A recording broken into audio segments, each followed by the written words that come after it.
All right, now let's talk about binomial distributions. So as we said in the last section, one of the things that we do with inferential statistics is determine the shape of a distribution and then calculate probabilities based on that. So that's what we're going to do here. We're going to learn about a new type of distribution called a binomial distribution.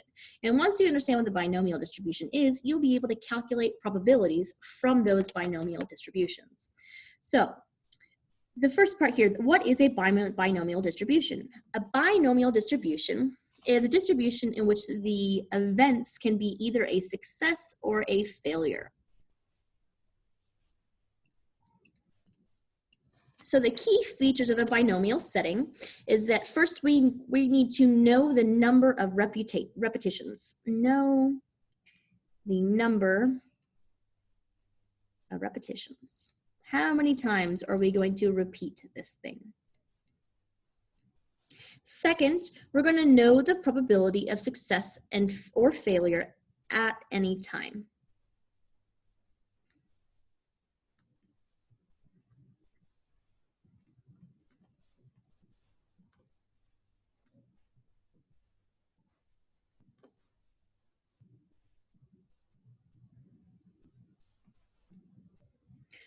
And then third, the probability is not going to change from trial to trial, meaning that it is independent. The trials are independent.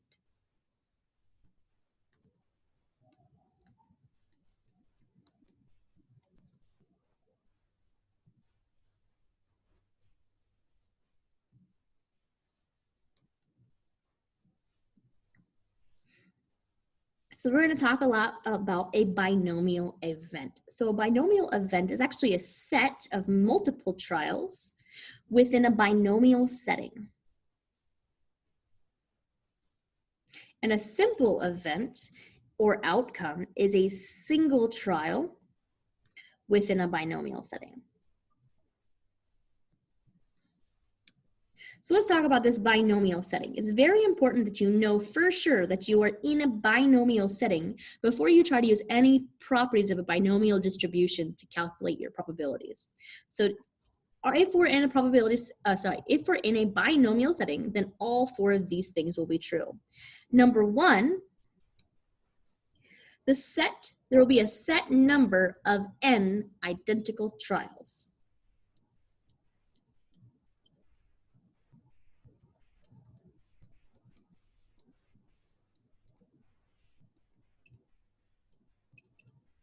Two, the outcome of each trial is either going to be a success or a failure.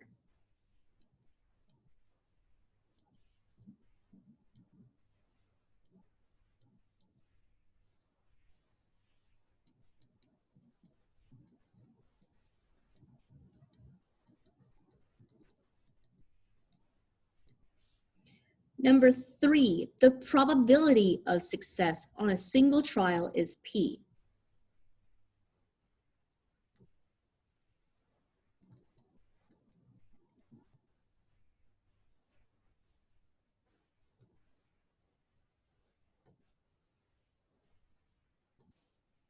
So we have to know that probability.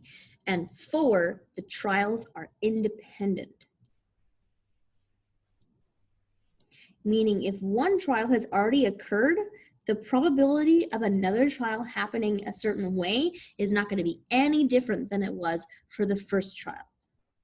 So, very important, these four settings. You're going to have questions in a quiz in this section. It's going to give you a scenario and ask, is this a binomial setting? Can we use binomial distribution?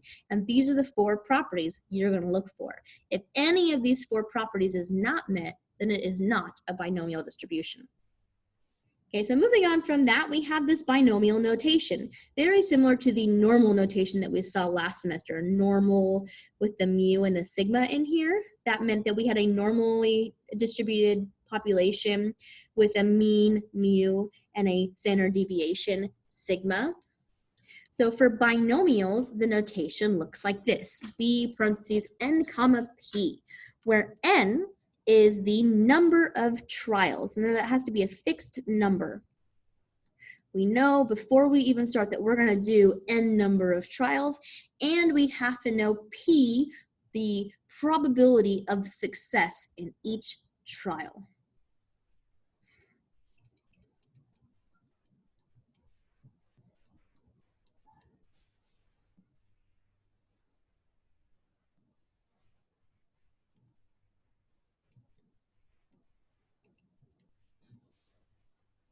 And then occasionally also we'll see this binomial notation written like this instead, b parentheses n comma p comma x.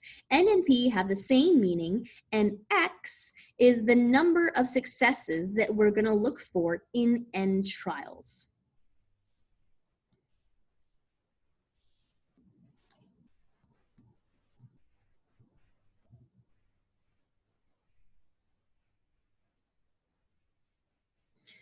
So we can say, for instance, that maybe we're going to flip a coin 12 times. So n is 12. And we want to see what's the probability of there being 6 heads. So 6 successes, so x is 6 within 12. Okay, which brings us to a binomial experiment. A binomial experiment occurs when we record the number of successful outcomes in a binomial event. So let's do some. This is on slide 4, this example. It says, what is the probability of getting exactly 1 3 when we roll a fair die 4 times?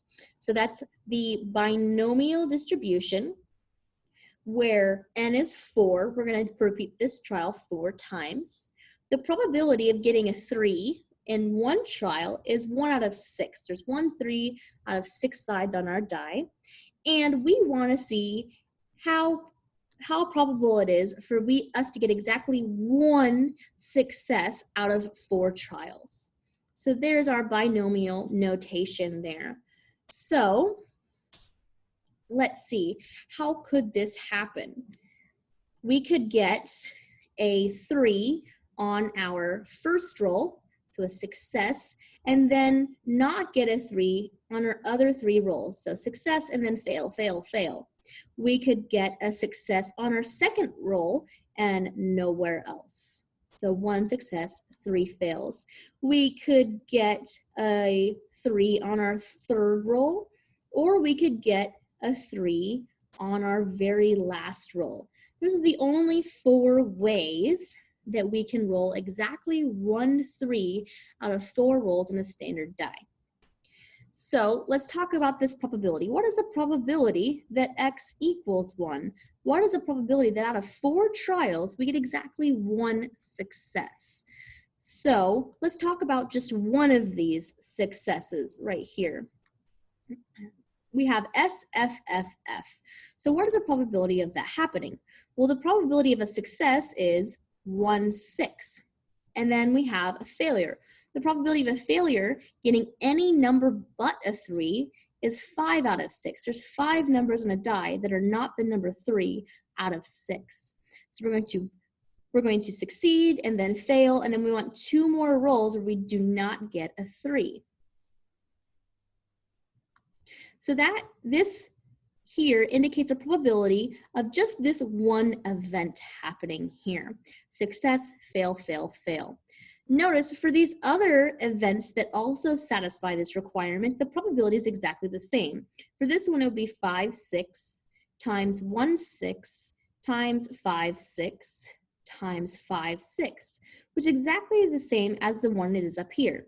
In fact, all 4 of these satisfactory events have the same probability. So when I add them up to get the total probability here, I'm really just taking this one repeated probability and multiplying it by 4. So when I add those all up or multiply this combined probability by 4, we get a total probability of 0.3858. And as you might guess, on the next page here, I'm going to give you or I guess they gave you, an equation that helps you get this a lot faster. Okay, let's talk about this though one more time before we look at that. The next one says, what is the probability of getting 2 3s? So now we have a binomial event where we're going to roll a die 4 times, and each time we do a trial, there's a 1/6 chance that we'll have a successful event, and we want to look for 2 successes out of those 4. So how many ways can that happen? So let's look at those again. I can roll my 3 on the first 2 tries, or the first and third, or the first and last. I could roll my 2s on the second and third, or the second and last. Let's see, what else did I miss here? I could roll it on the last 2. And I think that's it. So we had a total of 6 ways that this could happen. So that's 6 ways that one of these successful events occurs. And in this, we have 2 fails and 2 successes. So we have 6 times 5, 6, 5, 6, 1, 6, and 1, 6, which gives us a total probability of 1, 1, 5, 7. So let's get to that equation that's going to make this even simpler. Here's the formula for the probabilities in binomial distributions. And of course, it says right here for you, this formula is on your AP formula or AP exam sheet, meaning it will give you this formula when you're taking your exam. The exam sheet I gave you at the beginning of the year this year is identical to the one they will give you to use on every portion of your AP exam. So let's use this formula here. This first one says, what's the expression for the probability of exactly 5 successes out of 20 trials of a binomial event that occurs with a probability of 0.3? And we're not going to evaluate it, we're just going to write it. So let's see, we want 5 successes, so x is going to equal 5. We're going to have 20 trials, so n is going to equal 20. And our probability of a success is 0.3, so p equals 0.3. So let's plug that into the formula we see above. So the probability that x equals 5 successes is equal to n over x, 20 over 5. I'll talk about this in a second. We've learned it before. Times the probability of success, 0.3, raised to the x power, which was 5, times 1 minus p, 1 minus 0.3 is 0.7, raised to the power of n minus 5, 20 minus 5, or 15. Okay, so real quick though, I want to talk about this part of this expression here. And they don't talk about this in the video.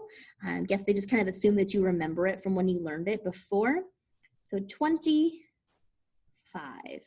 So this is referring to something that we've seen before. I think in Algebra 2 was the last time we talked about it actually. And it looked like this. We called this a combination, meaning that we have a group of 20 something, and we want to select 5 things. And we want to talk about how many different ways can we select 5 from 20. So we actually had a formula that we could use to calculate this combination by hand, and it looked like this. In fact, let me change these to n's and x's so it makes a little more sense for anything. N, x, n, c, x. So that was the equation for a combination. How many different ways can we get a combination of x things from n things was n factorial over n minus x factorial times x factorial. So you can calculate that part by hand, but there won't be too many times that you'll actually have to do that. In fact, this version of this notation is something we can do directly from a calculator. So let me remind you on where that is even. So in your calculator, let me remember where exactly it is. I think it is under statistics, stat.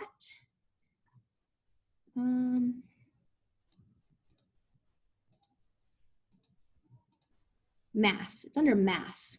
So click the math button and go over to PRB. Okay, so I'll start over because I kind of clicked over on there. I was not sure where I was going.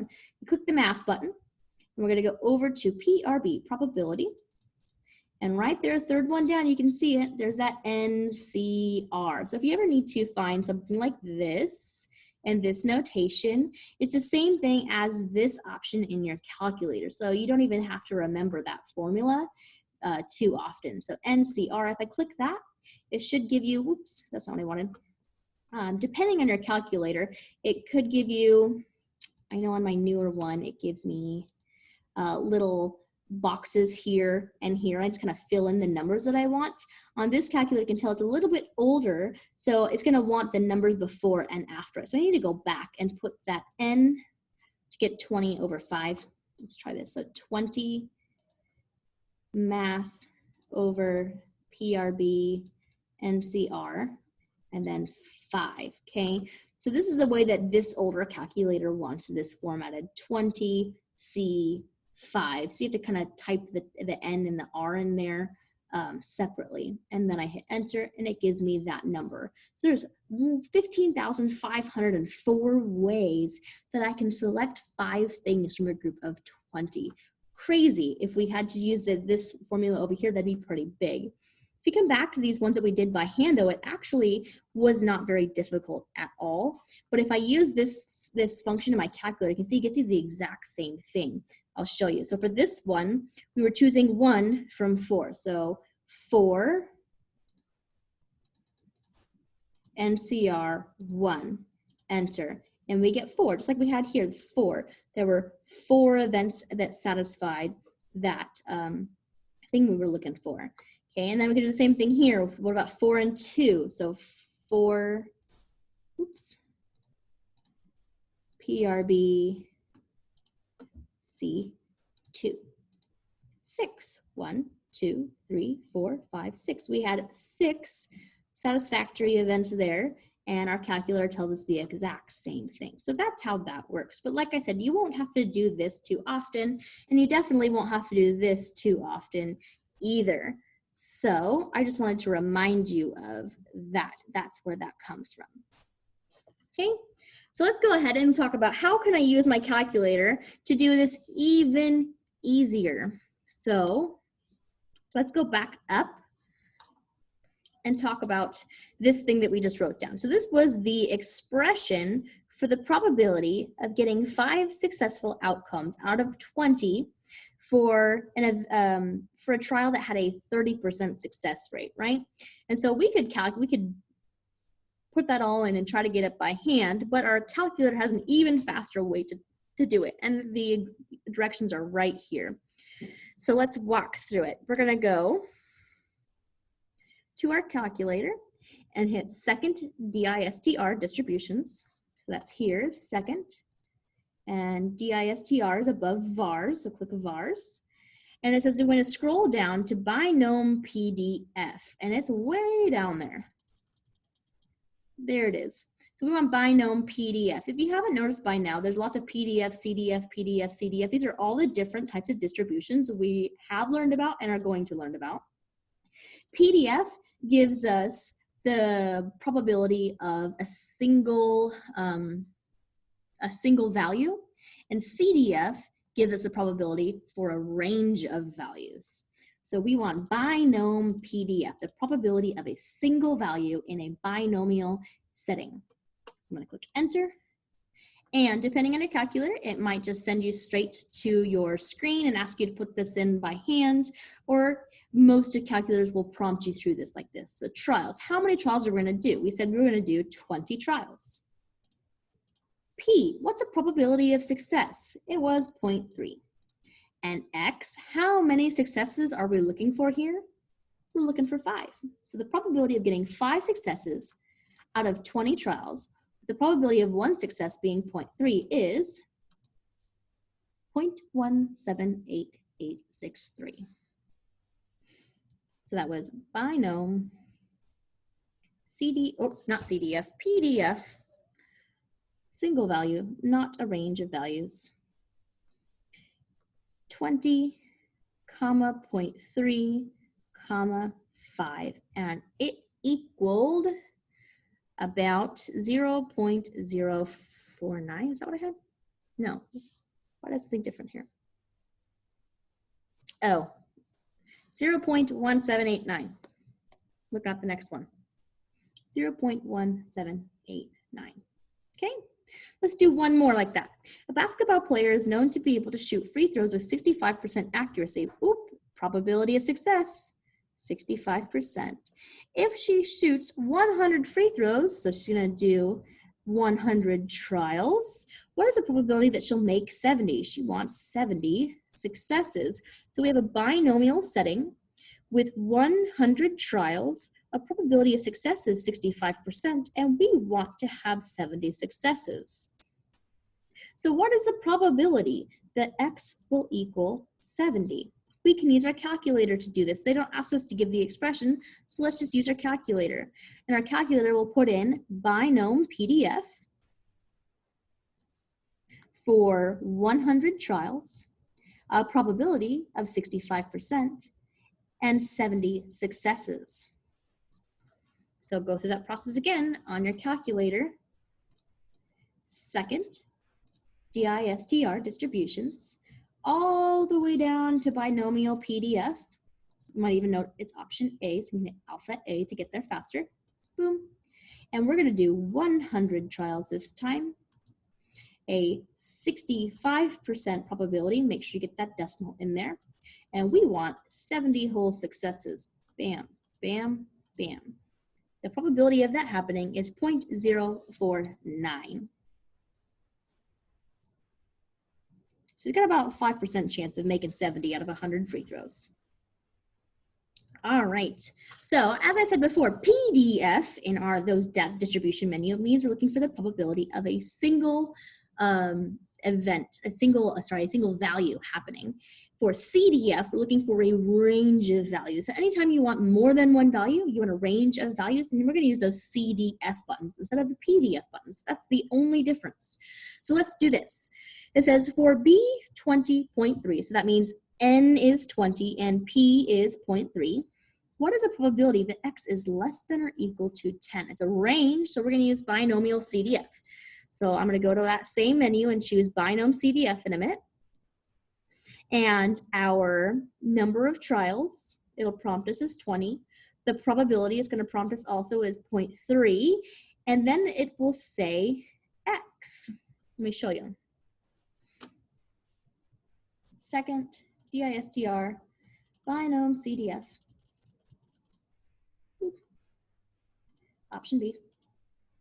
So we have 20.3, and then it says X value. We're looking for a range here. So how does it know where it starts and ends? Well, for binom CDF, it's always going to give you a range less than or equal to the number that we put here. Okay, so for this option here, we want X less than or equal to 10. So I'm just going to put 10 there. All right. In fact, I'll go ahead and put a note here for you. When you're using binom CDF,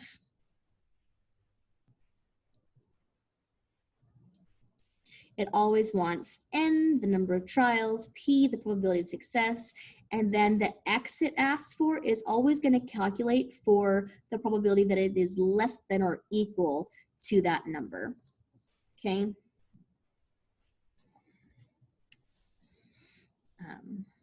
Yeah.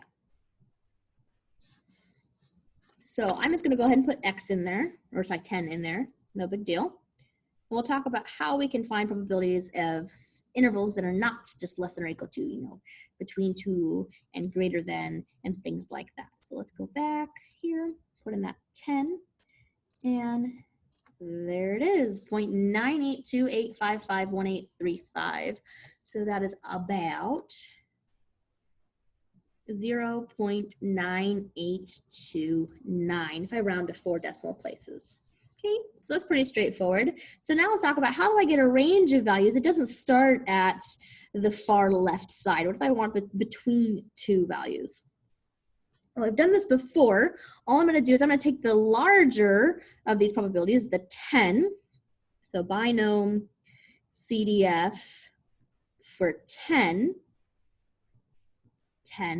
and then subtract off that left-hand side, the part below 5, to get the area between the 2. Binom CDF 5. Okay, so that's how you get the area between those 2 points, the probability between those two values. You take the larger and subtract the smaller. And like with anything in subtraction, if you had somehow accidentally mixed up these two numbers, put a 5 here and a 10 here, then you would just get the negative version of what you actually wanted. And you should know you can't have a negative probability, so that should automatically give you some red flags so that you can know you made a mistake. So when I put that into my calculator, I'll go ahead and do it real quick so you can see how that looks. Second DISTR, option B, 20.310 is already there. Minus, I'll just put it all on the same line, my minus line, and then I'll put the second binomial. Option B, 20.3 and now 5. There we go. Enter. It's all in there, so enter. There's my answer, 0.5664843,604, which I'll round to 4 decimals. It's a good practice if they don't indicate how many decimals to give. You can pretty much just give 4. Oh, and I just noticed something. Gosh darn it. Okay, so we subtracted off. I made a mistake here. I subtracted off the value 5, but 5 is part of the interval that I want. I want to keep the 5. I don't want to subtract the 5. So instead of subtracting 5, I need to go a little further to the left than 5. And these are discrete probabilities. So I can go down just 1 whole unit. I need to change this to a 4. So I'm not subtracting off the 5 that is part of the interval I actually do want. So when I change that to a 4, which means I have to start all over in my calculator, sad. Second distribution, option B, 10 minus second distribution, option B, 4. Oops, paste. There it is. That's what I was looking for. 0.7453. There we go. So we have to be careful of that. So one thing to remember, of course, is a binomial distribution is discrete, meaning you can't have a fraction of a number of successes. You can have 1 success, you can have 2 successes, 3, 4, 5, 6, 7 successes, and so on, but we can never have a fraction of a success. So this is not continuous. So if I were to graph this binomial distribution, it wouldn't be a smooth curve. It would be boxes. Okay, and so my x's and my n's will always be whole numbers, not decimals, not fractions. Isn't that nice? Okay, let's do this next one now. I got ahead of myself. So we want the probability that x is greater than 7 for B 20.3. So let's talk about that. The probability x is greater than 7. We can't do that with our calculator. We can only do less than and equal to. So what's going to be the same thing? It's going to be 1 minus, because a whole probability is 1, minus the probability that x is less than or equal to what? Where do I need to end? Do I end at 7 or do I end at 6? Well, our interval that we want the success of is not equal to 7. So the first value I would actually include in this interval would actually be 8. So I want the probability, 1 minus the probability, the complement of that would be everything less than or equal to 7, okay? So on my calculator, I'll do 1 minus binom CDF, 20.37, okay? We're subtracting this whole thing all the way to 7 from 1 to get the complement of this probability. So that equals, this time it is, where am I? 0.2277. Ta-da. All right, next one. On this one, it says just write the mathematical expression for this quantity and then give the answer. So it says we have the probability for when x is equal to 2. That means we're doing binomial PDF. It's not a range, it's one single value. So first we'll write the mathematical expression, which means it's wanting this type of thing. So we're going to use this formula to do that. That's the mathematical expression. So the probability that x equals 2 is equal to, we got n over x, 10 over 2, times the probability of success, which it says is 0.1 raised to the power of x, 2, times 1 minus the probability of success, so 0.9, raised to the probability of n minus x. 10 minus 2 is 8. So there's our mathematical expression. Okay, and then to calculate that, rather than go through that whole thing, which I guess I could do, I'm just going to use Binomial PDF because it's faster. And if you're using your calculator, you might as well use the fastest method possible. So in this one, we have 10 trials, probability of success is 0.1, and we want 2 successes.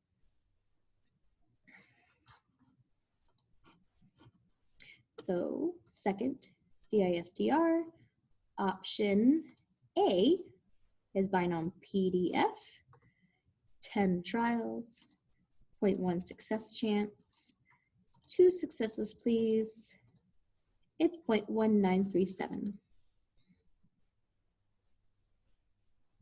Ta-da! All right, and lastly, what's the difference between these two binomial intervals? So we talked about this before. When I do the, well, that should be an equal sign, typo, I'm sorry, equal sign right there. So again, when I use my calculator, binomial CDF, it's only gonna give me less than and equal to. So I'm definitely gonna have to use complements to do these, but I need to consider where I want it to stop. So this is gonna be this first one, P x greater than 2. We're gonna have to do 1 minus, and what do I wanna subtract off? Do I wanna subtract off 2, or do I need to move that? Well, 2 isn't part of the interval I'm looking for, so yeah, sure, subtract off 2. Whoops.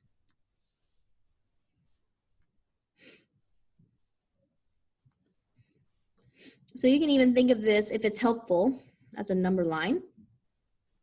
Got 0, 1, 2, 3, and so on. We're looking for the probability above 2.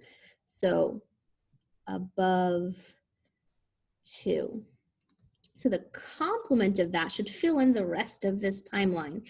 So less than, obviously, and equal to, yes, equal to 2 was a complement. So basically, if there's not an equal sign here, then the complement should have an equal sign. It should be the same number. Okay, in contrast, let's look at the other one. Probability that x is greater than or equal to 2 is 1 minus the probability that x is less than or equal to what? Should I put 2 there, or do I need to put something else?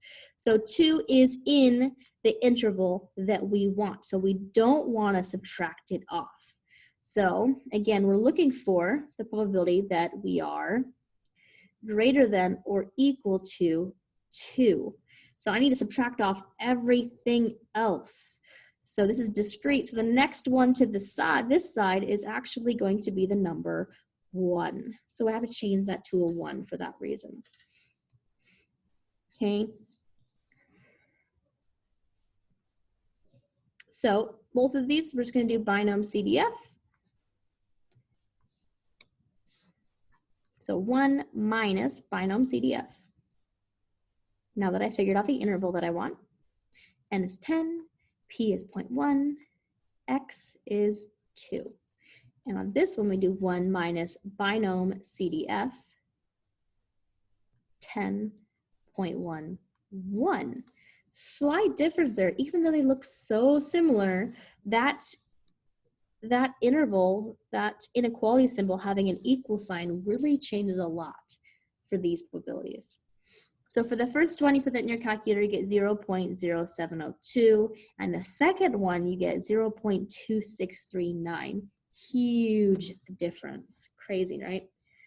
All right, so the last thing in this section, what is the rule of, oh, not the last thing, almost last thing. What is the rule of thumb for sample sizes that allows us to treat dependent events as a binomial distribution? So they talk about this at the end of the first study portion for 1.2. They say, sometimes we have events that are not independent that we can treat independent because they're close enough. So the example they gave was that like you had like 1,000,000 marbles in a bag and like half were blue and half were green. And you pulled out a blue marble and recorded it and you didn't put it back in the bag. So now the proportion of blue marbles to green marbles is different than it was after the first trial. But since there's 1,000,000 marbles in the bag, even though the probability of drawing a blue marble changed after that first trial, it didn't really change by much. It changed by a ridiculously small amount, so small that it doesn't even matter in the large scheme of things, and we could pretend like they're independent anyways. So how do we know if it's okay to pretend that these things are independent? So the rule of thumb that they gave was this. If the size of the population is greater than or equal to 20 times the sample size, it's okay to treat their trials independent, even if they're actually not. Okay, if this rule of thumb was not satisfied, then we would have to be totally sure that our trials are completely independent. At this point, you're actually looking at the second study portion of 1.2. There's two slideshows for 1.2 that you need to watch the videos of. So if you haven't watched the second study portion of 1.2 yet, you might want to pause here. Go take the first 1.2 quiz, watch the second set of 1.2 slideshow videos, and then come back here to watch this second part of mine just to double check your notes and clarify anything you have questions on. And remember, these videos are optional to watch. So if you're able to figure things out without looking at my stuff, that's fine. And if you need to just look at my notes, you can go to my interactive notebook, not my interactive, my live notebook that there's a link to in Google Classroom. Okay, so for the second part of 1.2, it says under certain conditions of binomial distribution with parameters n and p, we talked about last time, where n is the number of trials and p is the probability of success, sometimes these binomial distributions will actually be normal. If our binomial distribution is normally distributed, then the mean of that normally shaped binomial distribution will be equal to n times p. And the standard deviation of that normally shaped binomial distribution will be the square root of n times p times 1 minus p. Okay, but again, these two things, the mean and the standard deviation of these binomial distributions, only equal these two values if the distribution is approximately normal. So how do I know if the distribution is approximately normal? If it is, then these two things must be true. N times p will have to be greater than or equal to 10, and n times 1 minus p will also have to be greater than or equal to 10.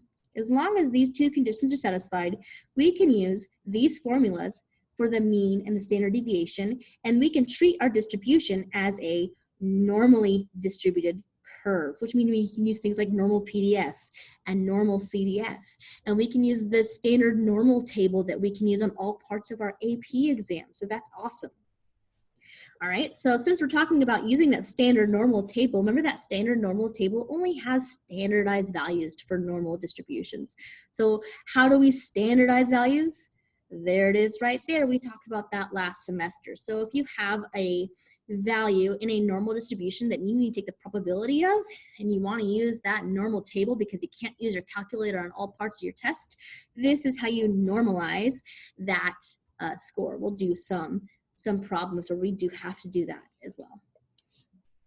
Okay, so let's do some examples. And I told you right here, second part of 1.2 study, we're on slide 4. This is the example that we have. So it says find the probability of winning at home versus away equals 0.5. Let X be the number of games won at home, N equals 150, P equals 0.5. And I think I missed something here. We're supposed to be looking for, supposed to be calculating.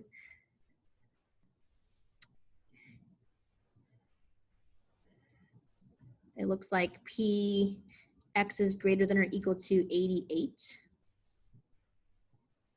Yeah. Look at my notes. I'm not seeing exactly where that 88 comes from, but it is in that video. So we're going to find this probability for this distribution that they describe here. And we're going to do it both ways. We're going to use the binomial approach to get an exact answer, and then we're going to approximate our answer using normal probability. So the reason why we want to know both is we can only do the binomial approach with a calculator. And so that gives us an exact answer. So we want this exact answer anytime that we can use a calculator. But if we cannot use a calculator, then we can't use a binomial approach.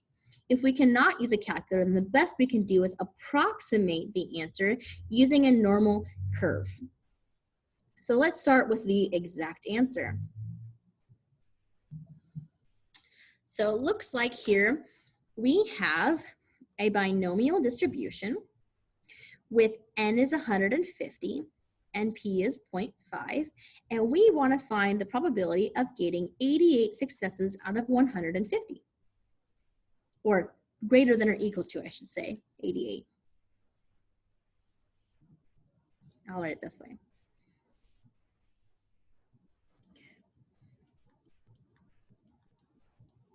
Okay, so we can use binom CDF to get a range of probabilities in our calculator, but it only does less than or equal to.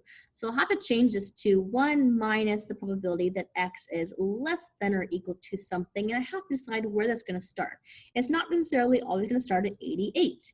If this is greater than or equal to, then the complement of that will be less than or equal to 87. You have to go down 1 because I don't want to subtract off the 88 because I want the 88 to be included in my interval. So that means we're going to do 1 minus binom CDF for 150, 0.5, 87. And when I put that in my calculator with the 1 minus, don't forget that, I get approximately 0.02. So that is the exact probability of this occurring. So now what if we can't use our calculator? We get this darn problem on the non-calculator portion of your AP exam. Then what can you do? Well, a binomial distribution can be approximated by a normal curve if NP is greater than or equal to 10 and N times 1 minus P is greater than or equal to 10. That's a rule of thumb above. So can we use normal approximation? Let's see. What is NP? N is 150. P is 0.5. So 150 times 0.5 is 75. Oops. Which is greater than 10. Perfect. And N times 1 minus P. 150 times 1 minus 0.5 is also 0.5, so it's also 75, which is greater than 10. Perfect. So since both of those numbers are greater than 10, we can use normal approximation here. If those two numbers were not greater than 10, we would not be able to continue with normal approximation, which means we wouldn't be able to do this problem without a calculator. We would have to use our calculator and do this. All right, so let's go ahead and continue since we are allowed to. So again, we're not using a calculator here, so I can't use normal CDF, even though it's a normal curve. So the only other option to find a probability for a range of values in a normal distribution when you can't use normal CDF, which we love, you have to use your standard normal table. And our standard normal table has z-scores. So what is the z-score I'm going to use in that standard normal table? And so that's why I have this little reminder right here, X minus the mean over the standard deviation. Oops. So backing up here, I need to find the mean and the standard deviation. Mean and standard deviation so that I can find the z-score and find this probability. So that's why we have this here. If we're using normal approximation, then our mean is equal to NP, and our standard deviation is equal to the square root of N times P times 1 minus P.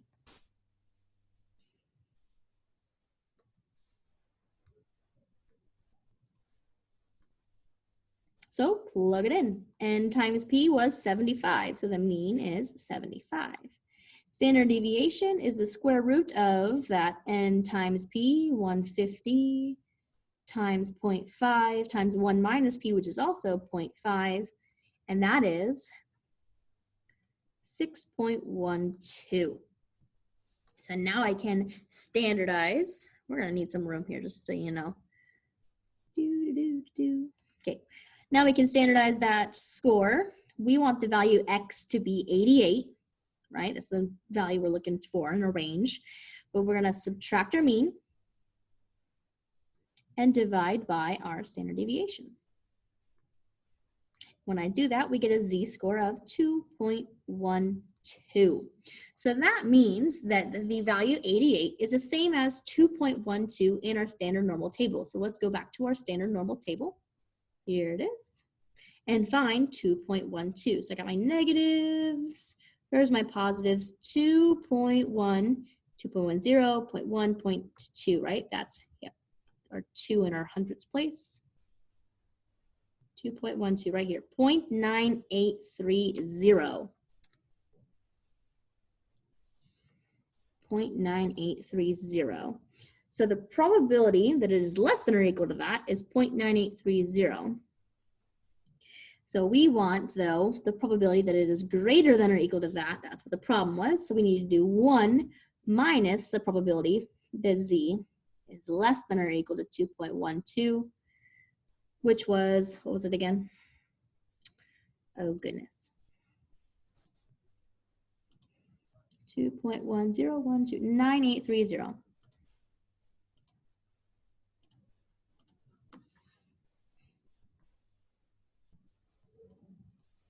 .9830. So when I subtract that from 1, we get 0.017, which is close to, where'd it go?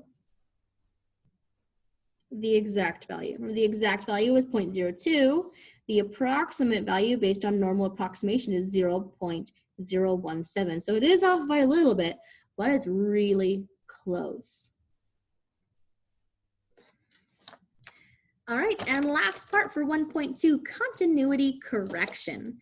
So keeping in mind that binomial distributions are discrete. Their distribution is bars. There's no decimals, there's no fractions. But a normal distribution is a curve.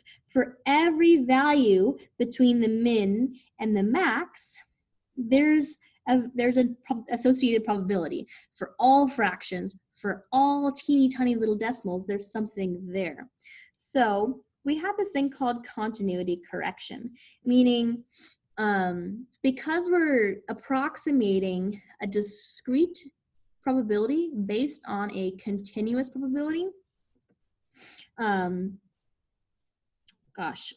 when you overlay the normal curve over the normally shaped binomial distribution,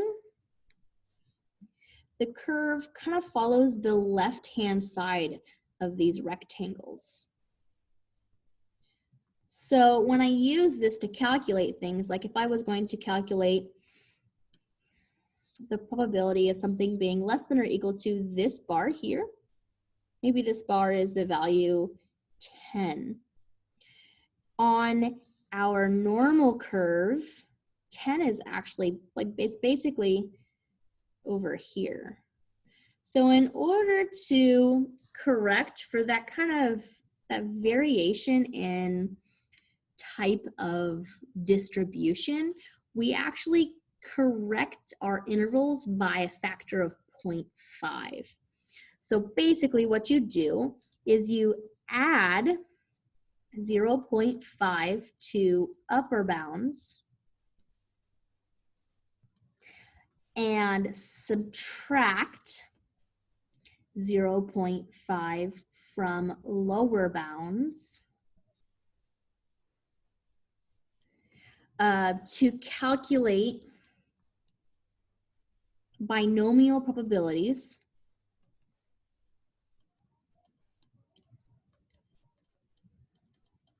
with normal approximation.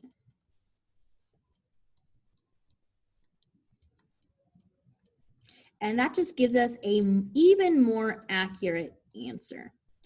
So in other words, if I go back to this example that I did with normal approximation here with 88, 88 was our lower bound because we were looking for a distribution that was on the upper end.